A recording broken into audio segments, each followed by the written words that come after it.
Uyku birinci жалкоолук алып келет. Акылдын кемишине алып келет. Анан жалкоолукка алып келет. Ошонун себебинен бул үч нерсе сизди субханалла жок кылат.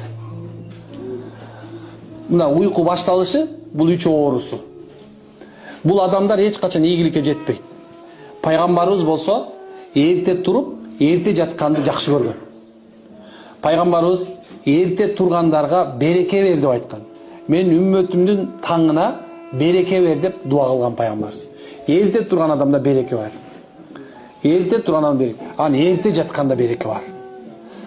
Ден соолук соо болот, акыл эсинде орду болот. Мына жанагындай бир дофамин, дагы бирдемкеден көптөгөн нерселер адамдын субханалла денесине толуп, эртеңки күнгө күч кубат берет. Ушуну угасыздарбы?